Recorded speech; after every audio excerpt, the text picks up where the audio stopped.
আমিনা যখন গর্ভবতী হয়েছিল তখন সে রাস্তা দিয়া যখন চলতো চতুর্দিকে ঘেরান ছড়িয়ে যেত। বান্ধবীরা বলতো, আমিনা তুমি কি পারফিউম লাগাইছো? কোন আতর লাগাইলা? এত ঘেরান আমাদের নাকে কেন পাই? আমিনা বলতে আছে, আমি কোনো আতর লাগাই নাই, আমি একটা বরকতি বাচ্চা পেটে ধারণ করছি। একটু পরেই আমেনা চলে গেল কূপের কিনারায় পানি আনার জন্য। আমেনার বান্ধবীরা কূপের কিনারায় গেছে পানি আনতে, কিন্তু পানি অনেক নিচে, দড়ি লাগায়া বালতি দিয়া ঝুলায়া পানি উঠান লাগে। আমেনা বলল, যখন আমি সেই কূপের কিনারায় দাঁড়াইলাম, দাঁড়ায়া কেবলমাত্র হাতটা বাড়াইলাম, বাড়াবার সাথে সাথে পানি আমার গলা বরাবর চলে আসছে। বান্ধবীরা বলতে আছে, আমেনা তুমি এমন কোন বাচ্চা পেটে রাখছো? তুমি বাচ্চা পেটে নিয়ে যেখানেই যাও তাকায়া দেখি তোমার মাথার উপরে মেঘের খণ্ড আইসা রোদের ভিতরে ছায়া দেয়। এটা কেমন বাচ্চা? এটা কোন বরকতি বাচ্চা? কপাল তো খুলে গিয়েছে আমেনা। মা আমেনা বলে, যেদিন শিশু মোহাম্মদ দুনিয়াতে আসছে ওদিন আমার ঘরে কোনো বাতি ছিল না, কারণ মোহাম্মদের তো বাবা ছিল না। এমন একটা বাচ্চা আমি জন্ম দিয়েছি। জীর্ণ কুটিরের ভিতরে বাহিরে আমার শ্বশুর আব্দুল মুত্তালিব দাঁড়িয়েছিল আর অপেক্ষা করতেছিল কখন আমেনার পেট থেকে বাচ্চা আসবে। আমেনা বলে, দুনিয়ার মানুষ, দুনিয়ার মহিলারা যখন পেটে বাচ্চা নেয় তাদের পেট বড় হয়, আমি আমিনার পেট বড় হয় না, বরং স্বাভাবিক হয়েছে। শুধু তাই না, দুনিয়ার মহিলারা যখন বাচ্চা জন্ম দেয় তখন শরীর থেকে গন্ধ বের হয়, রক্ত বের হয়, পানি বের হয়। আমিনা বলে, এমন একটা বাচ্চা আমি জন্ম দিয়েছি, রক্ত তো দূরের কথা, পানি তো দূরের কথা, আমার ঘরে কোনো বাতি ছিল না, বাচ্চাটা সেজদা অবস্থায় দুনিয়াতে আগমন করেছে। বাচ্চার চেহারার বাতিতে মনে হইতেছে পুরা ঘরটা পূর্ণিমার চাঁদ উঠেছে। পৃথিবীর প্রথম মানুষ যার নাম হলো আদম আলাইহিস সালাম, আল্লাহ তাআলা তাকে জান্নাত থেকে দুনিয়ায় পাঠায় দিয়েছে। মা হাওয়াকে পাঠায় দিল আরবে জিদ্দায়, আর বাবা আদম রে পাঠায় দিয়েছে হিন্দুস্থানে শ্রীলঙ্কায়। আদম নবী একা, পৃথিবীর প্রথম মানুষ আদম পয়গম্বর। আল্লাহ বলেন, জিবরাইল, আদম তো দুনিয়ার হাওয়া বাতাস তার দেহে লাগায় নাই, জীবনে কোনোদিন দুনিয়া দেখে নাই। এই বিশাল পৃথিবীতে আদম একা, সাথে আর কেউ নাই। হাওয়ারে তো পাঠাইছি প্রায় 3000 কিলোমিটার দূরে, দুইজন দুই মেরুতে। হে জিবরাইল, আদম যদিও আমার সাথে রং করেছে, কিন্তু আমি রব তার এত বড় ভালোবাসি, তার কষ্ট হবে, তুমি তার কাছে যাও, তাকে শক্তি যোগাও, সাপোর্ট দাও, তার যেন কষ্ট না হয়, সে যেন মানসিক ভাবে ভেঙ্গে না পড়ে। আদম আলাইহিস সালাতু ওয়াস সালাম দাঁড়িয়ে আছে। ইন দি মিন টাইমে হযরত জিবরাইল আইসা হাজির। জিবরাইল আইসা বলতে আছে, আসসালামু আলাইকা ইয়া আদম সফিহুল্লাহ। সালামের উত্তর নেওয়ার পর এবার আদম আলাইহিস সালাতু ওয়াস সালামের সামনে হযরত জিবরাইল দাঁড়ায়া বাইতুল মুকাদ্দাসের দিকে ফিরে কানে আঙ্গুল দিয়ে আযান স্টার্ট দিয়েছে। আল্লাহু আকবার, আল্লাহু আকবার, আশহাদু আল্লা ইলাহা ইল্লাল্লাহ। যখনই পড়ল আশহাদু আন্না মুহাম্মাদার রাসূলুল্লাহ সাল্লাল্লাহু আলাইহি ওয়াসাল্লাম, আদম প্রশ্ন করল, ভাই জিবরাইল, তুমি কি বললা? কি বলছি? আশহাদু আন্না মুহাম্মাদার রাসূলুল্লাহ। এই মুহাম্মদ শব্দ তো আমি জান্নাতের গেটের সামনে লেখা দেখছি। হযরত জিবরাইল বলল, আর কোথায় দেখছেন? আদম নবী বলল, জিবরাইল, জান্নাতে যতদিন ছিলাম, জান্নাতের গাছের যেই পাতাটায় হাতটা লাগাই সেই পাতার ভিতরে লেখা দেখি মুহাম্মদ লেখা। জান্নাতের ভিতরে এমন একটা গেট নাই যেই গেটের ভিতরে মোহাম্মদ শব্দ লেখা নাই। শুধু তাই না, ও জিবরাইল, আমি তো আরশের পায়ায় লেখা দেখছি, লা ইলাহা ইল্লাল্লাহ মুহাম্মাদুর রাসূলুল্লাহ। এই মোহাম্মদ শব্দটা আল্লাহর নামের পাশে লেখা দেখলাম। এই মোহাম্মদকে প্রশ্ন করতেছে, এই মোহাম্মদকে জিবরাইল, হযরত জিবরাইল বলতে আছে, এই মোহাম্মদ আপনার বংশের ভিতরে, আপনার সন্তানদের ভিতরে সর্বশেষ নবী মোহাম্মদ। তার বাবার নাম আব্দুল্লাহ, মায়ের নাম আমেনা। আমেনা যখন গর্ভবতী হয়েছিল তখন সে রাস্তা দিয়া যখন চলতো চতুর্দিকে ঘেরান ছড়িয়ে যেত। বান্ধবীরা বলতো, আমেনা তুমি কি পারফিউম লাগাইছো? কোন আতর লাগাইলা? এত ঘেরান আমাদের নাকে কেন পাই? আমেনা বলতে আছে, আমি কোনো আতর লাগাই নাই, আমি একটা বরকতি বাচ্চা পেটে ধারণ করছি। একটু পরেই আমেনা চলে গেল কূপের কিনারায় পানি আনার জন্য। আমেনার বান্ধবীরা কূপের কিনারায় গেছে পানি আনতে, কিন্তু পানি অনেক নিচে, দড়ি লাগায়া বালতি দিয়া ঝুলায়া পানি উঠান লাগে। আমেনা বলল, যখন আমি সেই কূপের কিনারায় দাঁড়াইলাম, দাঁড়ায়া কেবলমাত্র হাতটা বাড়াইলাম, বাড়াবার সাথে সাথে পানি আমার গলা বরাবর চলে আসছে। বান্ধবীরা বলতে আছে, আমেনা তুমি এমন কোন বাচ্চা পেটে রাখছো? তুমি বাচ্চা পেটে নিয়ে যেখানেই যাও তাকায়া দেখি তোমার মাথার উপরে মেঘের খণ্ড আইসা রোদের ভিতরে ছায়া দেয়। এটা কেমন বাচ্চা? এটা কোন বরকতি বাচ্চা? কপাল তো খুলে গিয়েছে আমেনা। মা আমেনা বলে, যেদিন শিশু মোহাম্মদ দুনিয়াতে আসছে ওদিন আমার ঘরে কোনো বাতি ছিল না, কারণ মোহাম্মদের তো বাবা ছিল না। এমন একটা বাচ্চা আমি জন্ম দিয়েছি জীর্ণ কুটিরের ভিতরে। বাহিরে আমার শ্বশুর আব্দুল মুত্তালিব দাঁড়িয়েছিল আর অপেক্ষা করতেছিল কখন আমেনার পেট থেকে বাচ্চা আসবে। আমেনা বলে, দুনিয়ার মানুষ, দুনিয়ার মহিলারা যখন পেটে বাচ্চা নেয় তাদের পেট বড় হয়, আমি আমেনার পেট বড় হয় না, বরং স্বাভাবিক হয়েছে। শুধু তাই না, দুনিয়ার মহিলারা যখন বাচ্চা জন্ম দেয় তখন শরীর থেকে গন্ধ বের হয়, রক্ত বের হয়, পানি বের হয়। আমেনা বলে, এমন একটা বাচ্চা আমি জন্ম দিয়েছি, রক্ত তো দূরের কথা, পানি তো দূরের কথা, আমার ঘরে কোনো বাতি ছিল না, বাচ্চাটা সেজদা অবস্থায় দুনিয়াতে আগমন করেছে। বাচ্চার চেহারার বাতিতে মনে হইতেছে পুরা ঘরটা পূর্ণিমার চাঁদ উঠেছে। ইন দি মিন টাইমে ভিতরে আব্দুল মুত্তালিব প্রবেশ করল।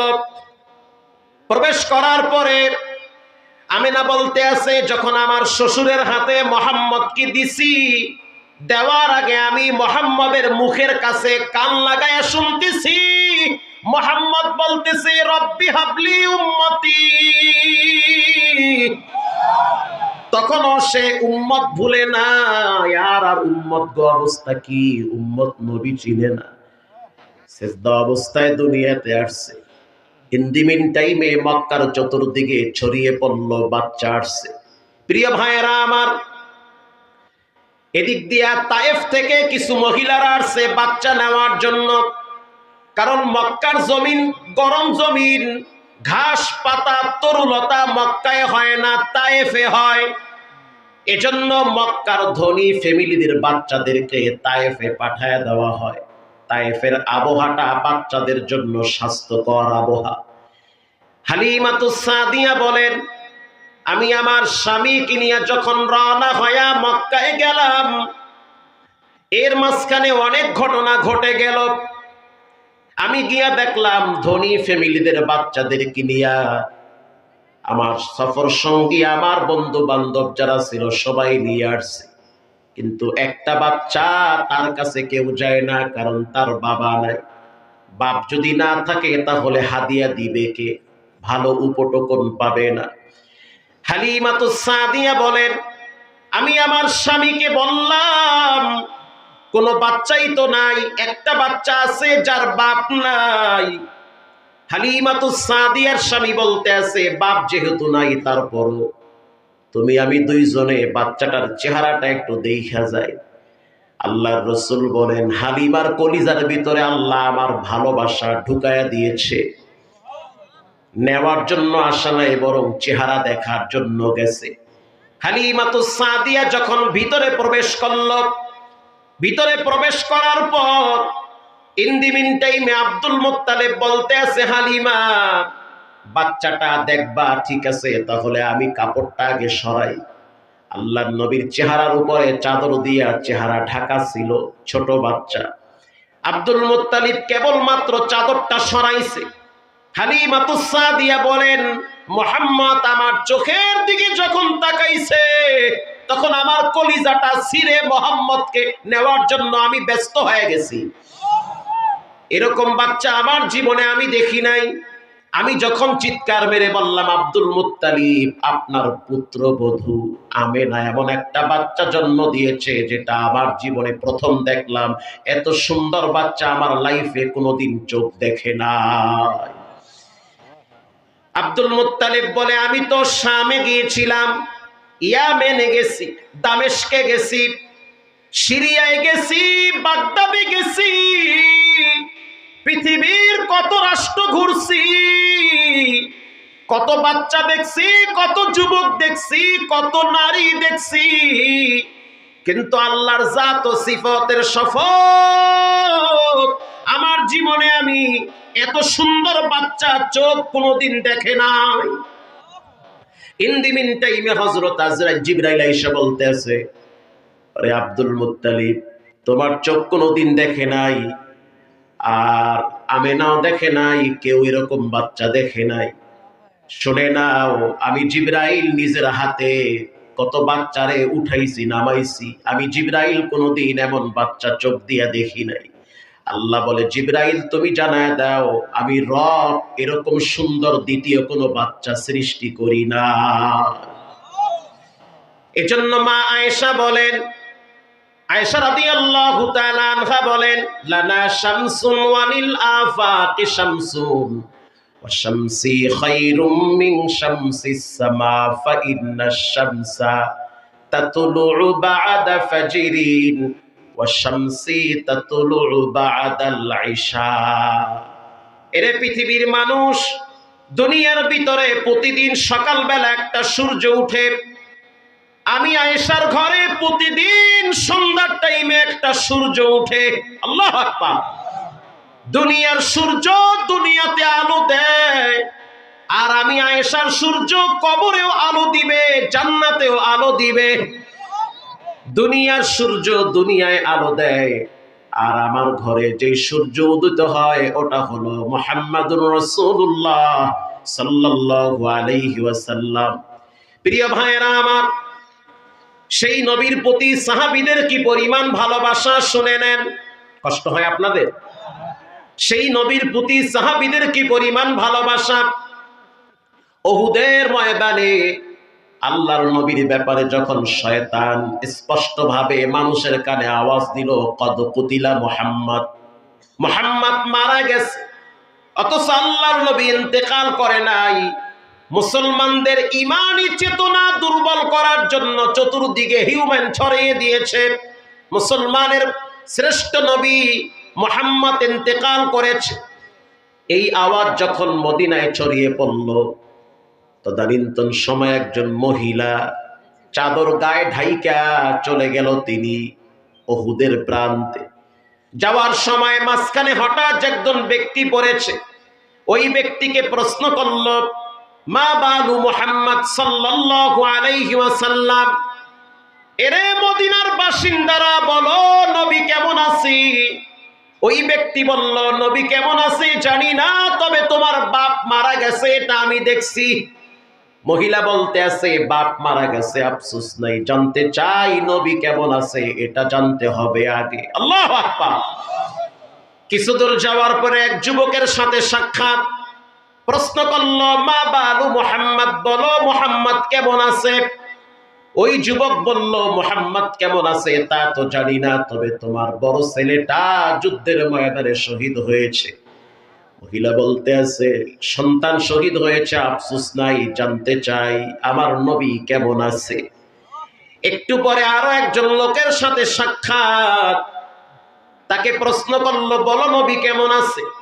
ওই ব্যক্তিও বলতে আছে, নবী কেমন আছে জানি না, তবে শুনে না, তোমার আপনজন অনেকেই শহীদ হয়েছে, তোমার ছেলে শহীদ হয়েছে, তোমার ভাই শহীদ হয়েছে, এগুলো আমরা চোখ দিয়া দেখছি। হাঁটতে হাঁটতে চলে গেল একেবারে উহুদের প্রান্ত। উহুদের প্রান্তে যাওয়ার পর আল্লাহর নবীর সাহাবী আবু বকর রাদিয়াল্লাহু তাআলা আনহুর সাথে সাক্ষাৎ। তাকে প্রশ্ন করলো, বলো নবী কেমন আছে। সে বলল, নবী এখনো সুস্থ আছে, সে ইন্তেকাল করে নাই। সামনে গিয়া দেখবা পাথরের উপরে রাসূল বসে আছে। এবার মহিলা সেখানে গেল, যাওয়ার পরে রাসূলুল্লাহকে দেখার সাথে সাথে কি উত্তর দিল শুনে নেন। তার অভিমত কি ছিল? কুল্লু মুসিবাতিন বা'দা মুহাম্মদ সাল্লাল্লাহু আলাইহি ওয়াসাল্লাম। ওগো নবীজি, আপনাকে দেখার পর স্বামী শহীদ হয়েছে, সন্তান শহীদ হয়েছে, এই সব কষ্ট আপনাকে দেখার পর আমি ভুলে গিয়েছি। তাহলে বুঝেন নবীর প্রতি মহিলাদের কি পরিমাণ ভালোবাসা ছিল। আল্লাহর রাসূল বলেন, লা ইউমিনু আহাদুকুম হাত্তা আকুনা হাব্বা ইলাইহি মিন ওয়ালিদিহি ওয়া ওয়ালাদিহি ওয়ান নাসি আজমাইন। ততক্ষণ পর্যন্ত ঈমানদার হতে পারবে না যতক্ষণ পর্যন্ত তুমি তোমার সন্তান, তোমার স্ত্রী, তোমার মা বাবা, এমনকি তোমার নিজের জীবনের যে রাসূলকে ভালোবাসতে না পারবা। তারাশের মুসলমানরা স্পষ্টভাবে ঈমানকে পরিষ্কার রাখতে হবে। এই সিরাজগঞ্জের জমিনে যদি কোনো নবীর দুশমন নবীর ব্যাপারে জিহ্বা লড়াইয়া বাজে মন্তব্য করে, ঐক্যবদ্ধভাবে তার জিহ্বা টেনে ছিঁড়ে ফেলতে হবে। এটা আমাদের ঈমান। আইনামা সুকিফু উখিযু ওয়া কুতিলু তাকতিলা। কেউ যদি রাসূলকে গালি দেয়, তার শাস্তি হবে মৃত্যুদণ্ড, এর বাইরে কোনো শাস্তি নাই। এটা আমার কথা না, কোরআনের কথা। কেউ যদি রাসূলকে গালি দেয়, রাসূলকে নিয়ে ব্যঙ্গ করে, আল্লাহর নবীকে নিয়ে যদি কোনো নেতা নেত্রীও ব্যঙ্গ করে, ধরে মাটিতে গেড়ে ফেলবা। তার ব্যাপারে কোনো আপোষ নাই। পৃথিবীর সব কিছু নিয়ে আপোষ হতে পারে, রাসূলকে নিয়ে কেউ কটূক্তি করলে, ইনায়া বিনায়া, ইঙ্গিতে, ইনডাইরেক্ট ডাইরেক্ট কেউ যদি খারাপ কথা বলে, ওর জিহ্বা টেনে ছিঁড়ে কুত্তার নাস্তা বানাবা। এটা আমাদের ঈমান। এটা আমাদের কি? এটা ঈমান। প্রিয় ভাইয়েরা আমার, একজন ইহুদির নাম ছিল কাব ইবনে আশরাফ।